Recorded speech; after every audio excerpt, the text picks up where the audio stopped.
Fellow Biafrans, lovers of freedom all over the world, I greet you. Happy Sunday to you. And today we will be going into some sort of sermon on the mountain. Today is Sunday, so we are going to take a very educative program here today. Please do good to share this program, do good to like it, and do good to comment because it's going to be very loaded. I want to start with this particular video clip from a Yoruba young man, a very young, brave man, like as you are seeing him here. Look at him. I want to start with this video because we will be taking it bit by bit.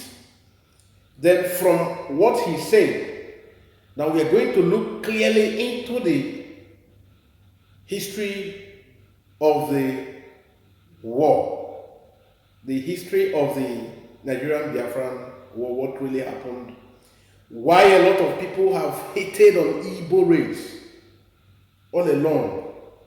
After 50 years, they are still hating on Igbo people, not because they know why they are doing this, they were told to do so. That is why I want you to listen to him on what he said. He is premising on this particular bad government protest, that he wasn't living when the war started, when it ended, but he is living today, and he saw it very clear that the Igbo man said it to the public, said it to everyone hearing, that they are not going to be part of the protest. And at the end of the day, Yoruba people, his own people, just like the Fulani people, now began to accuse, but it was so heavy against the Igbos by the Yoruba people. He said, before now, all of them had thought the Igbos were the problems, but today he is seeing it, and he is standing upon this premise. He's standing on this ground to tell everyone that cares to listen that every of the lies, every of the accusations, every finger pointing against the Igbos as to why they are this hated in the Nigerian space, that all those stories that all of them have heard, shared in, are all lies. Listen to him while he proves his fact. Just listen to him. It's going to take just a maximum of 4 minutes, a few seconds. So let us hear him out. Real quick, make I do this video. I have finally come to conclusion that Igbos were not the one that plotted the 1966 coup. Yes, no be Igbos. Now let me explain why I said so. Few months ago, the Igbos were online saying they are not going to protest. Like, they make them known to everybody that we are not going to protest. We are not joining any protest. Fast forward to earlier this week, or last week, I see a whole lot of Yoruba men online flooding the internet with a video saying the Igbos are the one calling for protest. Then I was shocked, like, these people know they online since they see videos. I even see some Yoruba people that was attacking Igbo people, making videos attacking Igbo people that, why won't you people vote? Why won't you people protest? Why you people protest? All of us are suffering. You don't want to protest. And now all of a sudden, you people tag them as the people that are calling for the protest. So how much more? This one is happening right in front of us, like right in our eyes. We all know that the Igbos are not the one calling for protest. Why are they pinning it on the Igbos? So this made me come to conclusion that the 1960 coup was carried out by the Yorubas, and because it was not successful, they quickly pin it on the Igbos. Yes, that is what happened. I talk on with my full chest. Now what happened? Now Yorubas plotted the 1960 coup. It was because it wasn't successful. That was the reason why it was pinned on the Igbos. Yes, to wash them clean. Yes, that was what happened. Because you can't tell me that you are seeing right in front of you. Okay, make I show you now the video. Watch this video. Watch this video. da abin da yake faruwa mai ya ƙara kuɗi ba a yi magana akan ƙara kuɗin mai ba an ce kan yi zanga-zanga jiya wasu sun fito sun yi zanga-zanga ba wanda ya musu magana sai mu mun fito yau an ce ba za mu yi ba amma za mu haƙura. So now after seeing videos like this and see the northerners always calling for protest, you still pin it on the Igbos? E don dey too much. Make una reduce the hatred. Make una reduce the hatred. Abeg, e don dey too much. And another thing I want to say is that Yoruba, you people are cowards. I be Yoruba o, but I'm a real son of Yoruba. I no dey fear. Una wey no dey gree talk truth when una see truth. Una no be Yoruba.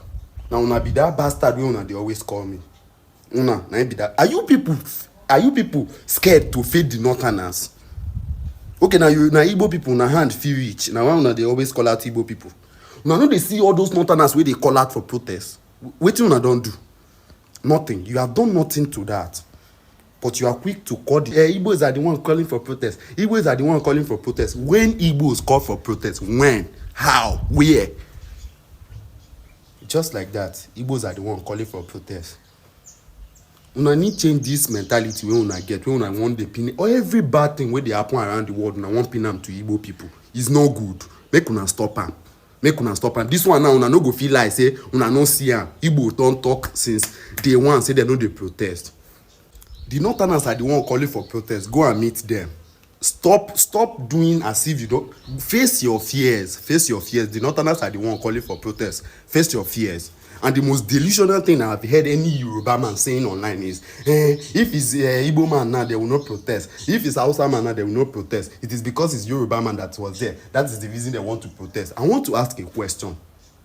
Under which regime did they do Operation Occupy Nigeria? The protest Occupy Nigeria was under which regime? Good Lord Jonathan. NSAS protest was under which regime? Buhari. So how they no protest under other people this thing they won't come protest for? You people are too delusional. Now Yoruba people now una carry protest for head. Enter so Occupy Nigeria una carry protest for head. Now una no fit chop wetin una dey dish to others. Una dey fear. Now you see that is why it's not good to stereotype. It's not good to stereotype as a people. Oh, hey, Yoruba, everywhere you see Yoruba person, you begin to point them, call them, you classify every Yoruba person as an evil person. But things doesn't work like that.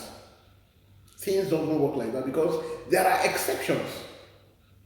There are always exceptional species. This young man you are seeing, not only him, I have about 18 different video collections that is trending on social media from Yoruba people. I used the other Baba last time, who is also a pastor, Papa. I used him in one of my videos some 3 months ago or so. Now, look at this young man now. He's summarized now by reminding his own people. Say, look at you, Tinubu and the rest. Occupy Nigeria, was it not you, the people that was having it on your head? So today, protest now is a sin. You even went as far as calling protest a treasonable offense. What a shame. Indeed, it's a shame. This man, it shall be well with you for speaking the truth. Now look at our colonel, or our our father, Colonel Emmanuel Nwora. Now he said he is 80. This is when he did this documentary. It's over, I think it's about over 10 years now. So he was 80 then. He was 80 something then. Now he is telling you the truth that this young man said. Colonel Imam Mogosi is here. Our Papa, a grand patron of this our movement. He is telling you now, listen to him. He is too old, he is not afraid of death. He's too old to lie. But at this point, there's so much propaganda, so much lies that have been sold by the media, by all this Gota media, that even when the Supreme Court of of a country tells them that Mazi Nnamdi Kanu did not jump bail, but they still want to find a reason to still tell the people that Nnamdi Kanu jumped bail. They proscribed, even when a court said that there was no justification to prescribing this body. So they don't even go with any kind of caution. They go all insane, all sort of nonsense on publishing gibberish. These people, media, Nigerian media, pocket media. Now listen to Colonel Alexander Emmanuel Nwobosi. Listen to him. Listen to Papa, a grand patron. Listen to him. 56. I bring to you a message of truth and freedom, for it is only the truth that can set us free from the bondages of war and propaganda, which we confuse as history. My name is Colonel Emmanuel Nwobosi. I am 80 years old. It is time to be bold. I am too old to lie. I am not afraid to die. It is time to tell you why we had to try. I am the last of the original coup plotters of January 15, 1966 with Major Chukwuma Kaduna Nzogu. I knew Nzogu well. We went to school together. We trained together. We trained at Sandhurst Military Academy, UK. We lived together. Nzogu was our first head of military intelligence and uncovered terrible plans to wreak havoc across the country. We organized a group of progressive military officers to carry out a coup on 15 January 1966 to stop a jihad and bring sanity to Nigeria, steeped in nepotism, corruption, and mass murders. The government of Tafawa Balewa, controlled by the Premier of Northern Nigeria, Ahmadu Bello, were using us in the army to repress the Middle Belt and Western Nigeria. Houses and cars were burnt. Thousands were killed. There were 9 of us that planned the January 15th revolution. Majors Nzogu, Anuforo, Ifajuna, Ademoyega, Chukwuka, Okafo, Onwachwegu, and Obienu, and myself. However, 4 of us started it. Major Ifajuna and Major Ademoyega in the south, and Major Nzogu and myself in the north. We then united as a single revolution. I am the last of the 4 original revolutionaries. None published the complete truth. Only me, Colonel Emmanuel Nwobosi, is alive today to tell the final truth so that the lies will not triumph forever. They used us to repress the Middle Belt and the Yorubas. When we saw genocide, we began to disobey orders and swore to stop them. For instance, Major Chris Anoforo refused to release mass murderers caught with weapons and was court-martialed. He was replaced by Major Hassan Katsina, a northern Muslim willing to act. I was in Abeokuta, but refused to repress Yorubas. Instead, I opened our barracks as a safe place for them to run to. They told many lies about the January 15 boys to justify their genocide. But it is those of us that planned the revolution that they should have killed, not the 3 million innocent Biafrans that knew nothing. For years, I kept quiet, blaming myself and wondering whether at 27 I was too radical, that my actions led to the death of millions. Today, the same evil in 1966 is being unleashed As I watch, my sense of guilt has vanished because we were not the evil. We were trying to stop the evil. That evil is radical Islamism.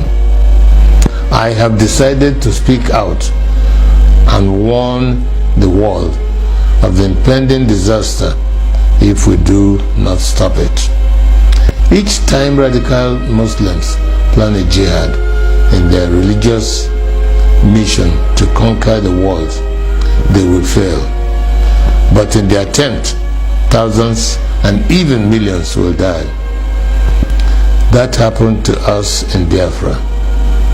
At this point, let me differentiate between peaceful, law-abiding Muslims and radical Muslims who want to kill others, to force their religion on them. The problem is that wherever peaceful Muslims are, there are some radical Muslims amongst them. That is why they began a jihad in 1966. That is why we had to stop it. That is why they killed millions of our people. That is why we declared Biafra. Because we are a peaceful people and oil and water can never mix. My story is a warning to Nigerians. For years, I was prevented from speaking the truth by exile, prison, harassment, poverty, surveillance, and death threats held over many of the actors like Ojukwu, Zik, Awolowo, Ibiam, and the January 15 boys that survived. But as I watch today, many of the events that led to the revolution are happening again, like Boko Haram, Fulani militia, Niger Delta militants, Shiites, IPOB, and mass murders. Some people think we acted wrongly in carrying out the January 15th revolution, but they may not be fully aware of the realities then. We were trained by the British to be patriotic, to give the ultimate sacrifice for Nigeria, and to stop anyone acting against the nation. Instead of our leaders using us to defend Nigeria, they were using us to suppress the citizens. We decided to arrest them for their atrocities because no one was willing to act. Not Zik, the president, who was powerless, not Ironsi, the head of state of the army, who was a conservative. There were many reasons why we had to act. One, to stop the killings in Yoruba land and the Middle Belt by NPC, the ruling party. Two, to stop the invasion of Yoruba land on 17 January 1966. Three, to correct the massive rigging of the 1964 elections. Four, to free Awolowo from prison and make him the Prime Minister. Five, to stop the terrible corruption, nepotism, and regionalism of the NPC, the ruling party. Five, to stop Ahmadu Bello's planned jihad. It was good that we acted to save the Yoruba and the Middle Belt people, and we thought that was enough to stop the jihad. We could not foresee that they will massively attack innocent Igbos. Blame those who decided to massacre our people for their evil. Today, we are fighting Buhari. He is killing Shiite Muslims and IPOB members. With the benefit of hindsight, we can see other ways of dealing with such evil. But for us in 1966, we just wanted to save the people from massacre. I wish to congratulate Nnamdi Kanu and IPOB for the good work they are doing to free our people from Nigeria and radical Islamism. Many of our people do not understand how vast IPOB is as an organization and the quality of the people that run it. On arrival in Israel, I started meeting high-quality professionals, and I was amazed. I don't know how IPOB united power professionals abroad, power traders at home, and ordinary people from market women to even riff-raff, all under one IPOB family, with worldwide radio and television.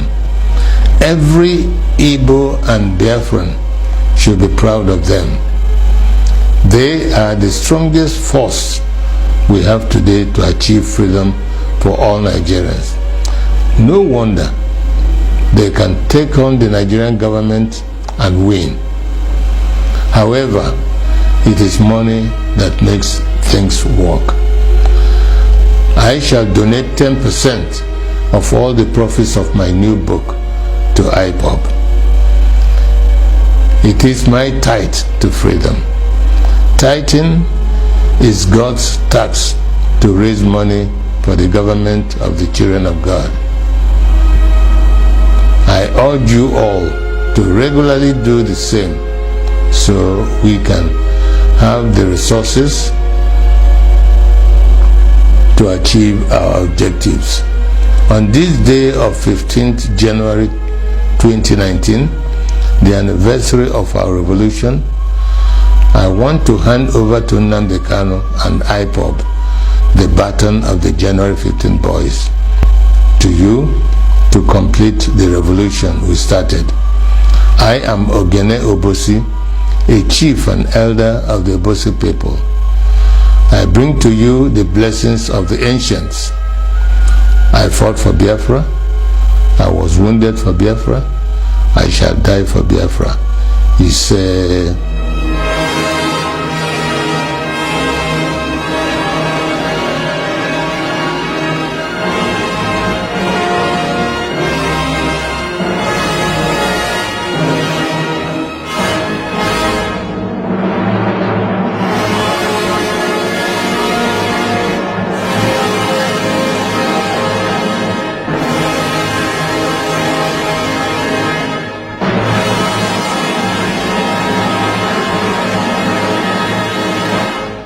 Okay, now, you can see a connection to the story from this young Yoruba boy.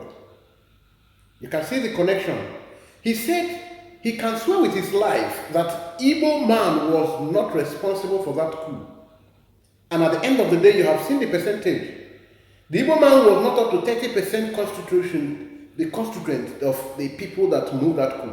In fact, the hierarchy, the leaders of that coup was, in fact, Colonel Emmanuel Obosi Ogene here told you that he was the last of that coup hierarchy. He was the last. He was the last in that coup. And the majority of the membership and the leaders were Yorubas. Why they carried the coup in the first place was the Fulani gathered themselves, they constituted themselves to eliminate the Yoruba people. As the nationalists they are, the Igbo man have always wanted to have Nigeria working. They've always wanted to give the best. But the Fulani will always hijack every situation to unleash terror. Now this is what is happening. You have listened to him now. At the end of the day, he told you that this particular movement, IPOB, the indigenous group, under the leadership of Mazi Nnamdi Kanu, this is when Mazi Simon Ekpa was not involved in the movement. And he told you, you cannot be a people who want freedom and you don't want to commit anything. You cannot be ready for freedom and you are not ready to commit anything. You don't want anything that will take you something that will cost you anything at all.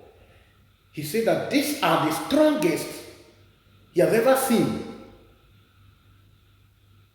This movement that you need to, that's he summarized with soliciting for support, that this is the thing you need and he will be happy wherever he will be later in the grave to know that what they fought for was after all achieved.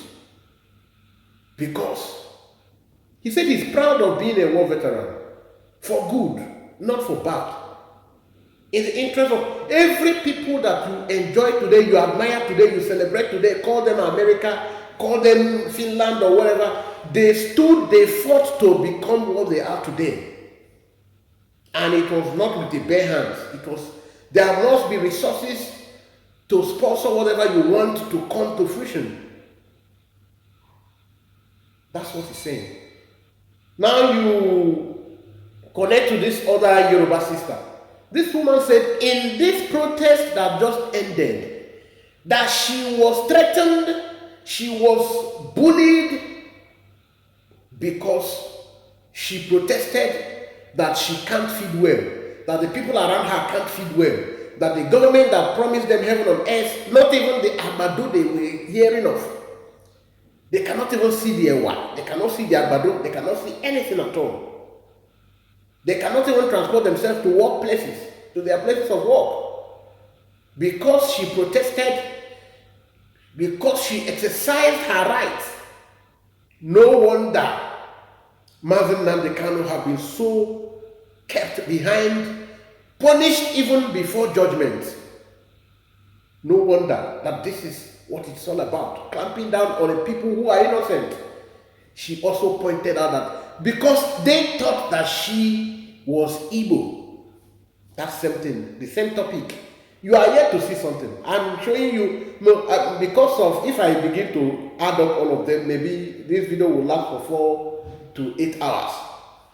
So because it will become boring, I will limit the number of such these responses that I add up here. You can see the situation. The hatred is so obvious. It's so obvious. Now, they are talking about the Igbos carrying war. This war they are talking about, please, YouTube, Facebook, YouTube, this is not intended to encourage violence or incite anything, no. This is to tell our people the truth.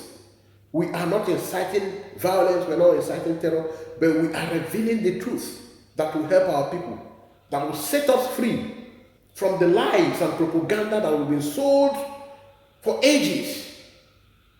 Decades now, the Nigerian government intentionally, they're very intentional about expunging history from the school curriculum, from the primary to secondary, even to the tertiary institutions. No university person, you hardly see a Nigerian university graduate who knows his left from his right. Because if you don't know your yesterday, how do you know about today? Then how will you now prognosticate into the future? Prognostication requires that you know about the past. That is ethics, that is the demand, that is the reality. You cannot just come to build on nothing. There must be a foundation upon which you stand now to talk about raising a roof. It's a sad situation. Now look at this other young man. I think you will even be more interested to listen to him. We'll be taking it bit by bit. The same young man maybe will take it because it will. So let us listen to him. Let us listen to him. They never see Igbo as a Nigeria. They see Igbo as a third class, people that is attaching. They see Igbo as a migrant to Nigeria. And they are the people holding in Nigeria. They see them as a migrant. I never blame the government. I blame the same Igbo who are selling themselves. I blame them very, very well. Or do you even think, say, is it possible for Igbo to leave Lagos? Yeah, they will leave. They will leave very soon. Some of them are pushing their business back home. Or you don't know. They will leave. Now that time Nigeria I go clear. And when they leave, you can't take their resources to develop anywhere. I'm not an Igbo man, but how can you tell me, say, Igbo, the state, they don't have seaport, they don't have airport, they don't have anything. Nothing good is coming out of them. No revenue, nothing. The people, they are still creating something out of something, but you siphon them. As we are talking, go and look the level of military that is there. The people, they are not protecting. They are sitting at home under the order of Samonekpa. They are sitting at home while others are protecting. They say they are not part of Nigeria because why? They were not recognized as Nigerians. They recognize them as migrants to the Nigeria. Really? Yeah. That is how they see them. The politicians should stop deceiving the people. That is how they recognize them. I told you last conversation that Peter Obi, no Igbo man will rule Nigeria. If you think I'm lying, go and mark it till the generation end. Igbo man will never rule Nigeria. It will never. It will never. So what to give you that mentality now? Yeah, because they see them as third class. Is there anything good coming out of the Igbo? Anyone, both the Peter Obi they bring out, is the politician that is using them. They say not Kabana, they use them. Just come out to drag your people out. They know it will never enter. 2027, Peter Obi come out, he will not still win. It's a northerner. Now rotation between the Yoruba and the North. Now northerner they come out. Mark my words. So does it mean say Igbos not be Nigerians? Are we waiting? They are be classified as a third class after the war. As a third class, they will never give them any space. Because if you give them space, they are afraid these people might take over everywhere. That's just the only problem. So they see Igbo as a threat or what? They are threats. The Northerners see them as a threat. UK see them as a threat because Igbo can create anything from anything, which they don't want. That's just the truth. Then if they can finally come up for that Lagos, how do you say Lagos go be without the Igbos? Lagos go be Yoruba state.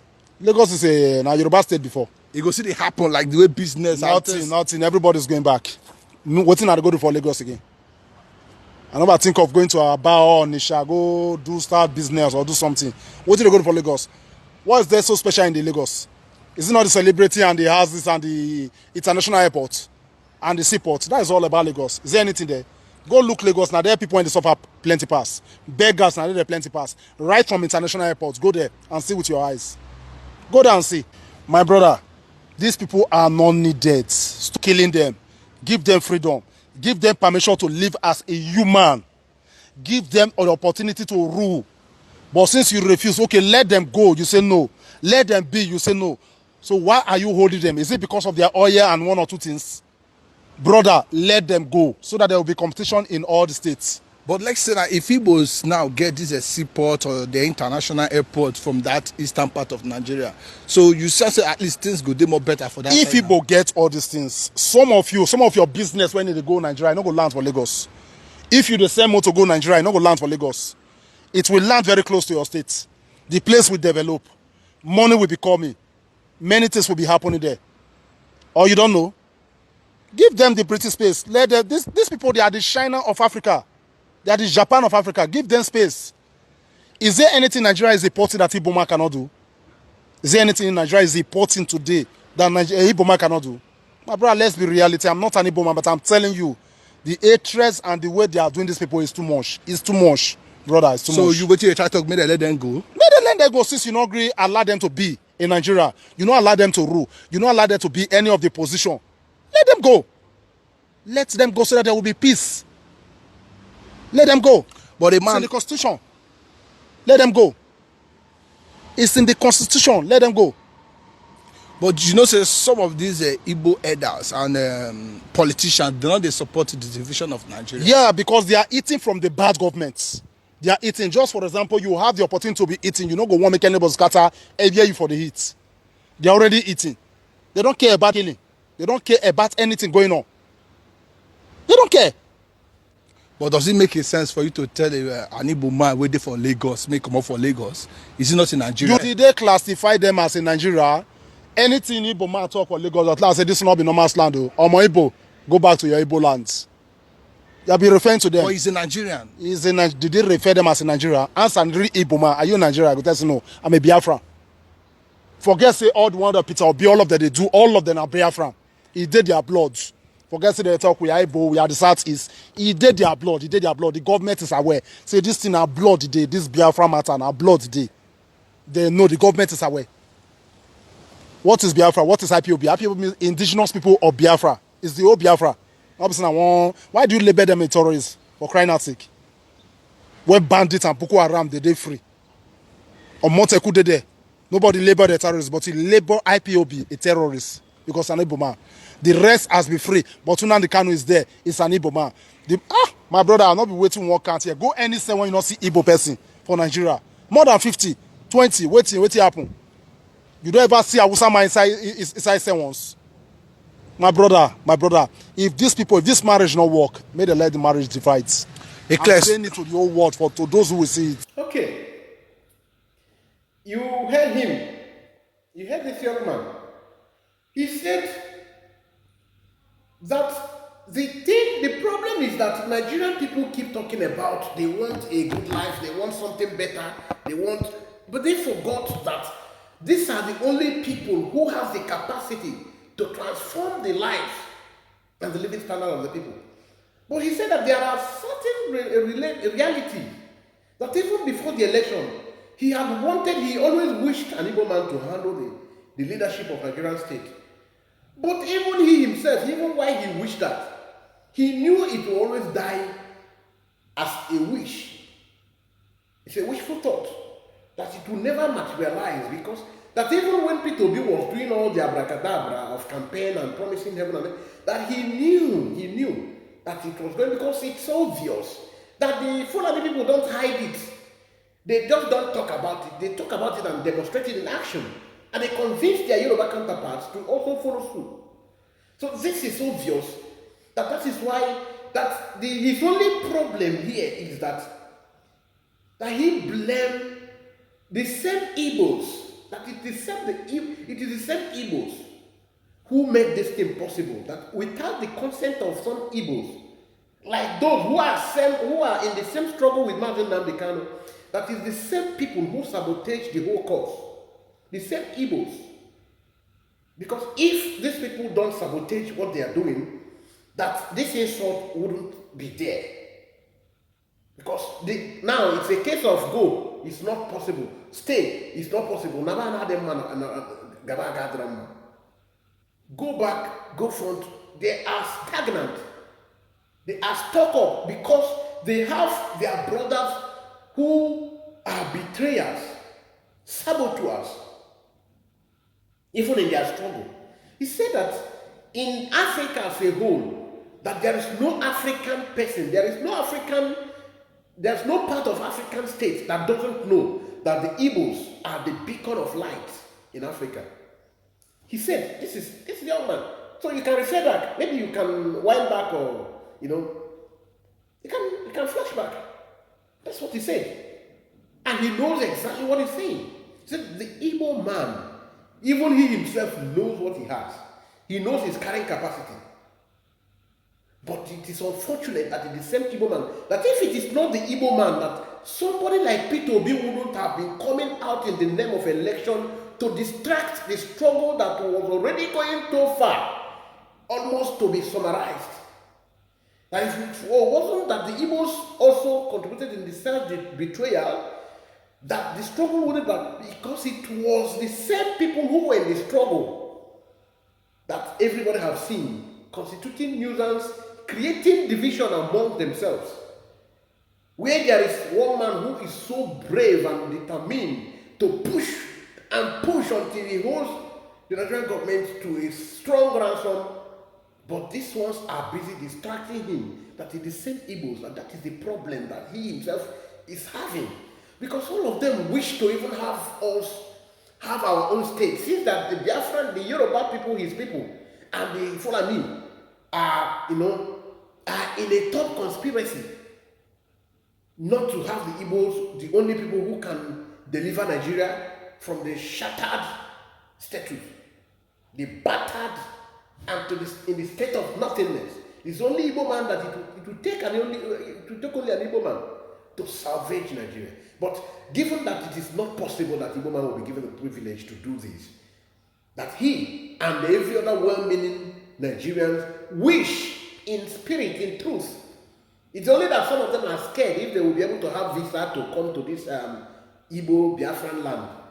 If not, that everybody wants to, since Nigeria has nothing to offer them. So they wish to have the Biafra come to fruition so that they will also come over and have good life without, necessarily, spending huge amount of money. They don't have to go to Europe. That's what you see. But let us listen to it. I did not show you the video of the lady behind this building. I show you. Okay, let's see her. Let's see her. Let's see her.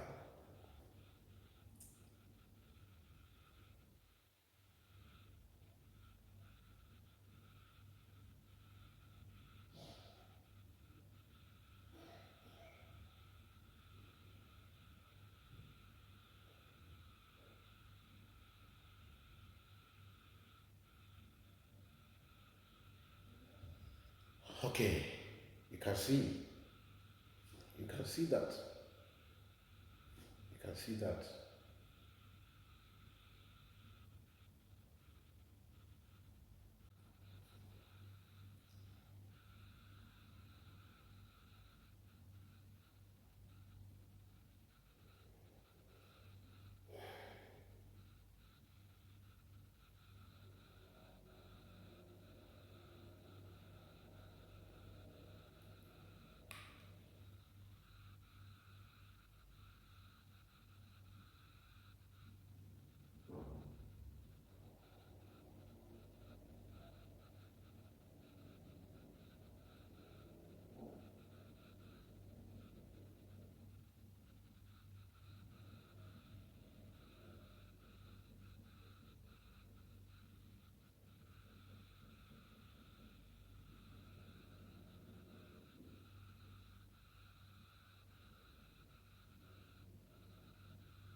Okay, you heard her.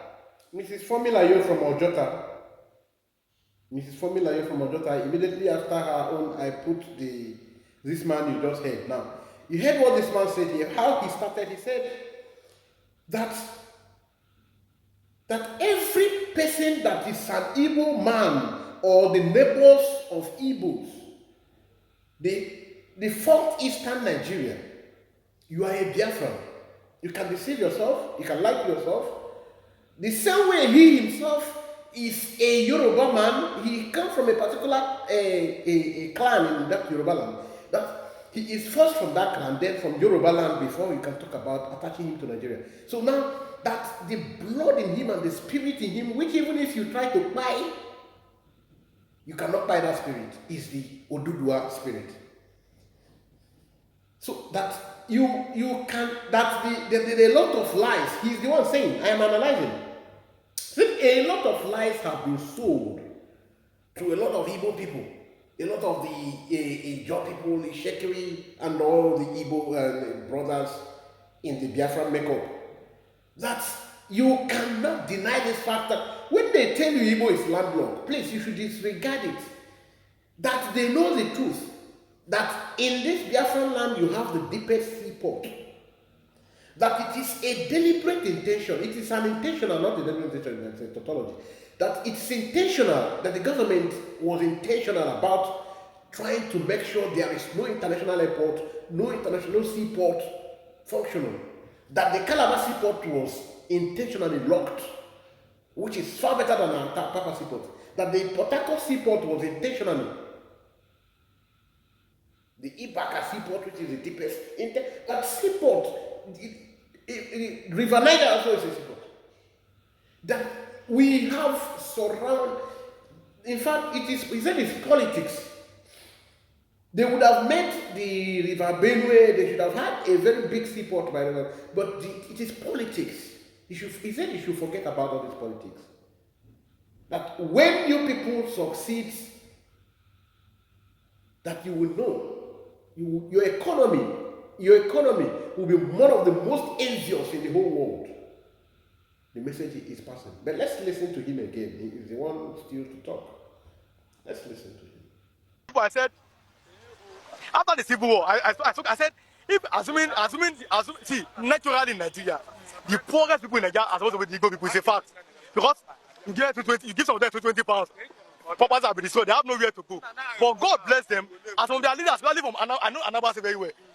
That's why today in West Africa, the amount of billionaires that come from Anambra State cannot compare to anywhere. It's a fact. Go and Google it. In West Africa, Anambra have the highest number of billionaires. They are good in business. What do? You serve your guy many years. Then after like 6 years, he gives you the shop. Then you go again. That one that they now give shop today too, and that person come and serve him. That's how they were able to remove themselves small by small out of poverty. Assuming they be able like this outside people that they were giving people food and be begging, today they'll be the poorest because they fought a civil war. That's why ordinarily all these beggars that you see here are supposed to naturally be the Igbo people. Is a fact, but they are not because their leaders are able to think and take them out of poverty the way they can. But the government seems to be against them. I mean the federal government. Give everybody, if you give a Hausa man the same opportunity, Yoruba man the same opportunity, give Igbo people the same opportunity, Nigeria will be better than this. But because, no, okay, this is your tripod, and I'll be saying it, Nigeria is like a tripod, these three things. If you remove one out of it, two cannot make it stand. You deliberately remove the Igbo people from them. You now give only Hausa and Yoruba. It's no, it's not, I mean, it's not good. It's not balanced. It's not, God bless, it's not balanced. It was a day one man here was very happy, it's a Yoruba man. He said, the Igbo no go, Igbo no get president, Igbo will never become president after Yoruba, Hausa, after Hausa Yoruba. I said, I want to ask you a question. This useless Yoruba and Hausa and power, what have you benefited from it? Yeah, he said no, not. I said then thunder will fire you. You know that you're not benefiting, but you can't even say the truth. You're not benefiting anything from them. You are a Christian. You have the mind of God to tell people that no, this is right. This is not right. We cannot say we are one country and we are against a particular people.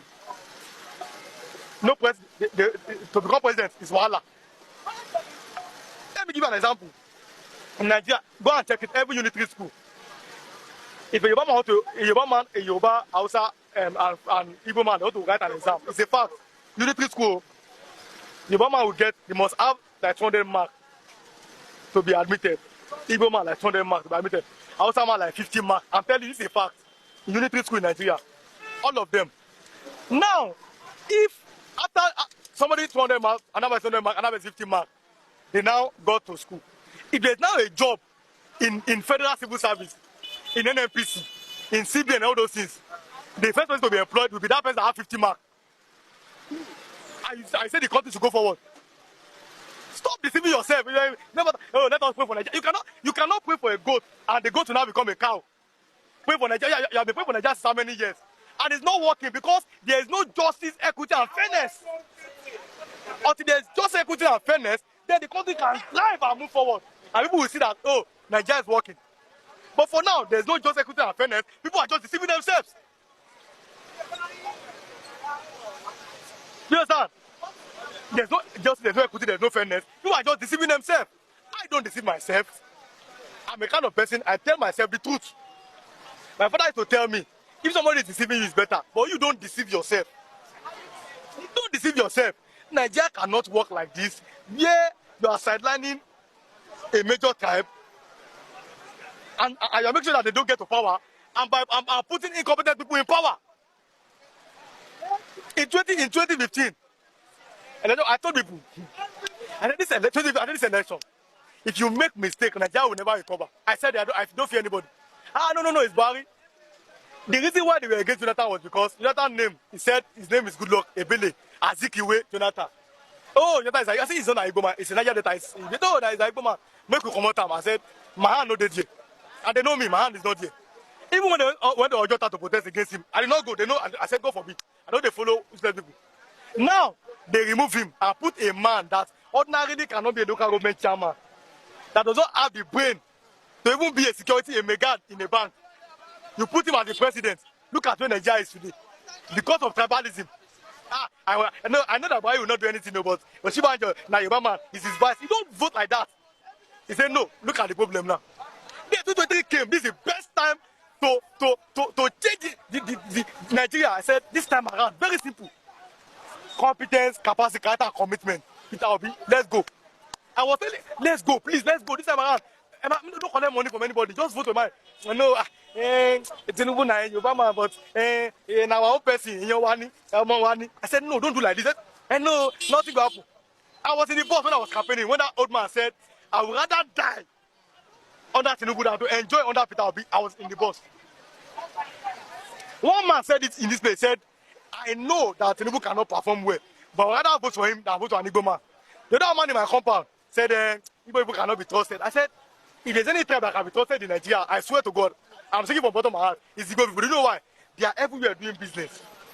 Everywhere you go, I'm an artisan. I do my aluminum work everywhere. I've been to where you must see an Igbo man doing exactly. Okay, now he started again. Now he linked to that civil war again. You know, I told you this video is going to be very loaded. He linked, connected to the civil war again, and the lies and the propaganda that was around. Now he said, if there was any tribe at all who are supposed to be the poorest in the Nigerian state, it should be the Igbos. Now when you look around the streets of the Yoruba land, when you look around the streets, like he's an artisan. When you look around the streets, everywhere he go, he look around to see if he will be seeing Igbos who are begging. But he is always disappointed. It's not because he always wish Igbo people, because he loves Igbo people. He's an artisan. And his life has been impacted by Igbos. So when he move around, he want to see Igbos who are begging. But that you will never ever see. That it is the Fulani people. Those who have been begged, who have been favored by the foreign powers, who are causing all this. Known people, known foreign powers, not like they are known. Now, that these same people who have been this much intentionally deprived. See, after the war, they were given just 20 pounds. See, how do people start life with this? People who were billionaires. And after the war, they were just given 20 pounds. They said they can shoot the sky for all they care. So, no apologies. So they can hawk transformer if they don't like it. And to the surprise of the world, it did not take even 8 years interval. The Igbo man was already bouncing back, taking over the commerce and trade. But everybody is so, and that this is the reason for all this hatred. That there is no, now before he summarized, he said that if you are talking about any people who are more patriotic in the Nigerian state, that it's Igbos, they deserve to be loved so deeply. Why? He said he's gone around different localities of Nigerian state, given his artisanship, because of his artisan work. That this artisan work has taken him around. And every nook and cranny of the localities he sets, you see that the businesses that are booming, doing well, that are attracting attention in these local places are all owned and run by the Igbo man. This same person that is called a serpent, a devil, and all that. But this is the same Igbo man who is making sure that he uplifts the economy of that state. And he doesn't do what we call capital flight in economy. Capital flight is not, the Igbo man not involved in capital flight. Because as he make money there, he develop that place, he's making that money.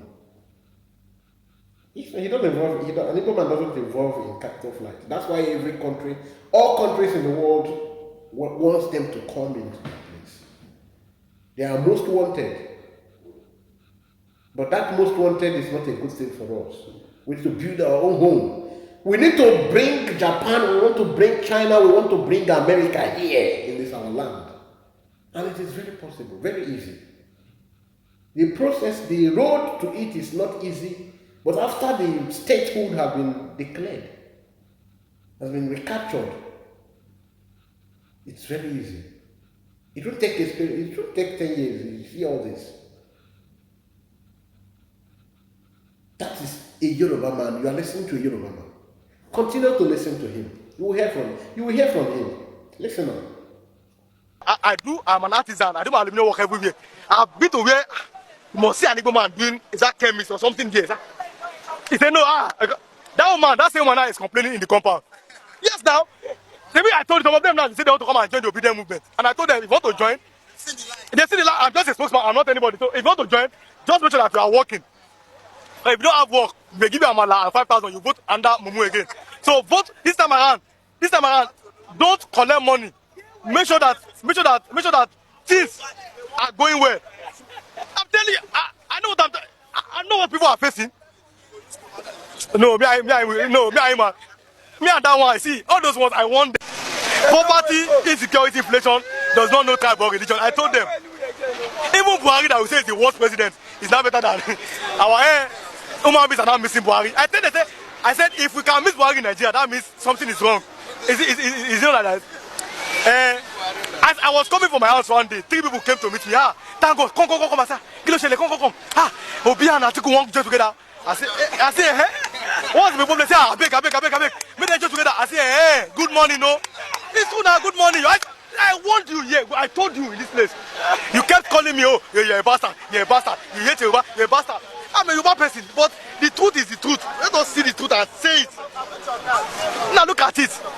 Then and now, they don't want Peter Obi to come back. And you see. Okay, come back. Because the man have brain of it's a trader, a trader can multiply money. He have brain, not just a politician. That don't know anything politics. They put all their children in politics, all their wife politics. They don't know you. They have used you and dumped you. They don't know you. They don't know you now. You give them. See, I told them in this place. You give them 2 decades of rice. It is here 2 decades of rice. Maggi, salt, tomato, groundnut oil. Take. Go and vote. They will not be singing. Hey. A Yoruba man was giving elderly woman one spaghetti. A video. I have the video. One spaghetti. I was angry. This is bad now. We should tell ourselves the truth in this place. How can Portal be deceiving you every year. The same thing they do every year. Don't collect money from any Portal again. Vote your mind now that, oh, this man can do it. My mind. I don't care the person, but just your mind. But only the money they give you will finish. We know they hear for Nigeria. We know they hear. No, you see, let me tell you. Poverty has been weaponized. And democracy cannot work where there's poverty and poverty and illiteracy. In a developed country, something like this, it doesn't happen now. It doesn't happen. Yes, because no. See, my brother, let me give you an example. When you are okay, if somebody call you and say come and take 5,000 and vote for somebody, you cannot vote because you have that money. But somebody that is not working, they brainwash him, and you give him small money and food, he will vote for the wrong candidate. That is the problem. So poverty and illiteracy have been weaponized. That whenever election comes, you must vote for a wrong leader because it's from your tribe. You understand? So it is intentional. They made it so that when you are so poor, you must vote for the wrong candidate, which I am against. Muslim ticket, a mumu ticket, Muslim, mumu. Even the people that are Muslim ticket, even the Muslims themselves, they don't. Now let me tell you, under Jonathan, you know that Eid Kabir is coming. They call it, we call it Ileya. Under Jonathan, people they will be buying goats, rams up and down. Have you seen one ram pass here? Some of them they are giving them quick notice. Sorry, this is frustration everywhere. But we want them that the only way to go is to vote for a man that have competence, capacity. They say no. You want to vote for our tribe. Oh yeah, your tribe, enjoy it. I told them, I said, after 2 years, all of you become obedient. Less than 5 months, they are not coming to meet me. That's the problem. Do you know what I'm saying? So now everybody should learn. Biafra spirit cannot die. The same way my spirit of the world cannot die. The same way our spirit cannot die. Whether you like it or not, no human being on earth can stop Biafra. That's my opinion. Thank you very much. So you heard that yourself. He knows exactly what people are facing.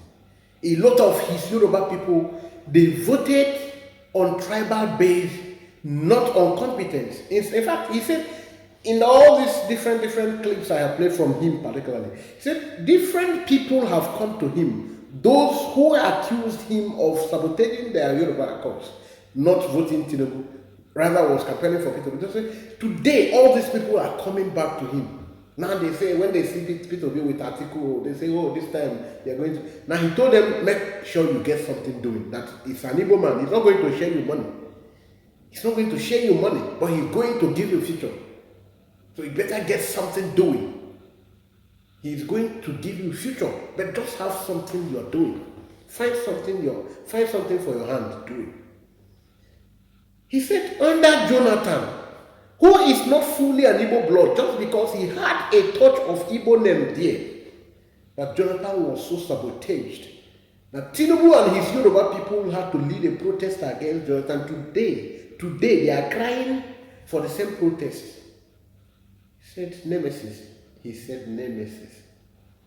He said again that during Jonathan government, that by this period, by this season, when some Yoruba people and some Islamic people are having some traditional and religious rites, that everybody will be you will see ram everywhere, ram, sheep, cattle, goats. People are buying. People will be buying by now. You see everywhere busy. So, but people are now even looking for agbado to hold their body and soul together. They can't even see agbado. That some of the people that were even mobilized to protest against some of the touts, protest against the real protesters, that some of them are now crying too. They are begging for Gary to see. Now the little money they were given has finished. So you can see that people are becoming Esau,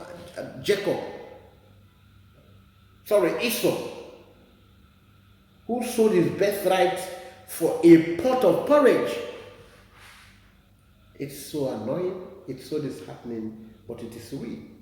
It's an ugly situation, but it's sweet. Therefore, if you are listening to this broadcast today and you are not sharing, you're not reflecting, you're not repositioning yourself, you are not putting on your armor of, resistance. You don't know yourself, voila.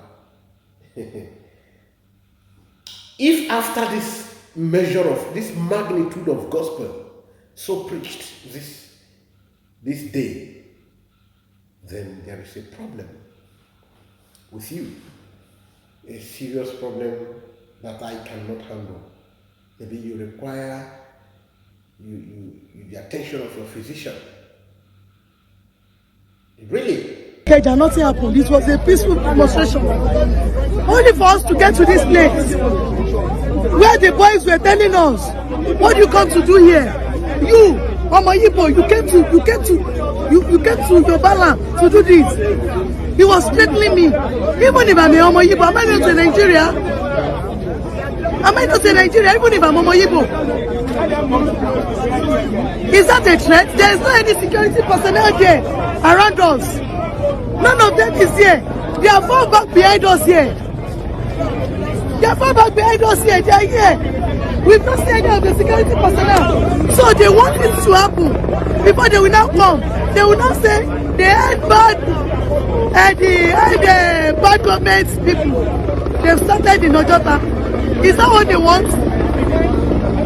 That is why we want to go to the commissioner of police there and tell him, if you are here to protect us, you will not stay back. And let us be threatened by the state unions, the state sponsored dog, that is still threatening us. He threatened me live. What did they say to you? He said, Omo Igbo, kilo wa se nibi bayi, Omo to no gbogbo yin leyo koko. My name is Fumi Jolade Ajayi, and even though if I'm Omo Igbo, am I not in Nigeria? Am I not a taxpayers? When does it become a crime to protest in Nigeria? Forget about your religion. Forget about ethnicity. Forget about tribalism. We are all Nigerians. Injury to one is injury to all.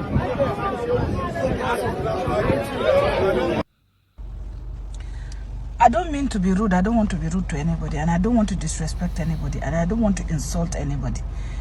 What I'm saying is that is the real truth. The real truth, the real problem of Nigeria, are Northerners. Northerners, Fulani, Hausa are the problem of Nigeria. They don't want our Nigerian progress. If they are not the one in power, then nobody can do it. It's only them that can do it. If you say you deprive Igbo people from having what is supposed to be theirs, allow them to go for their Biafra. If you say Yoruba people are not competent, they cannot rule Nigeria, allow them to go. Then we, the Northerners, should just stay and rule ourselves. If we kill ourselves, that's our business. You cannot say no, because Igbos, you think Igbos are thieves, Igbos are wicked, Igbos are this, they are that, they are this. There is no way that there's not the good, the bad, and the ugly. So if you cannot help the Igbos, allow them to go. If you cannot carry the Yorubas, if you don't want them to rule you, allow them to go. Then we, the Northerners, will rule ourselves. If it's going to be better. We are one Nigeria, so we want the best for Nigeria. So we should look at where we are going wrong so that we can perfect it. So my fellow Biafrans and lovers of freedom, all those people, all of you from Yoruba land and other tribes who have shown solidarity with us, the Biafran people, who have tried to, sympathize with us over the ill treatment from the Nigerian state and are still wishing us good, especially as regards we actualizing the sovereign state of Biafra. I thank you all. Before we draw the curtain for this particular broadcast, because I think we'll be going live in an hour time. We'll be going live. So I want to urge you to continue to support us. It is not also a sin if you support us even beyond morally, with your prayers, but into also supporting us with your finances. It's also very good. We will appreciate that. So at this point, I want to tell you that we are not afraid. All the threats, all the conspiracy, the repatriation moves, the draft, the lobbying by the Nigerian state to getting Man Simon Ekpa extradited or kidnapped the same way our supreme leader, Mazen Nnamdi Kanu was kidnapped something years plus ago. Mazen Nnamdi Kanu, our supreme leader, is Mazen Nnamdi Kanu, and Mazen Simon Ekpa is Mazen Simon Ekpa, just like Ojukwu is Ojukwu. Yes, they could do that to our supreme leader, Mazen Nnamdi Kanu, who was a free-minded person who is not a military personnel. And this one you are seeing here is a dragon, is a lion. So they can't devour him. I have a particular program I'm coming up for. It will be scriptural, and I think it will be better live. It will be better live. So thank you all as we listen to this particular message from the PM, the Republic government in exile, while we go to take some rest to come back again after an hour time. Thank you and remain blessed. Akpan Asoko, Biafra Radical Freedom TV presenting. Thank you.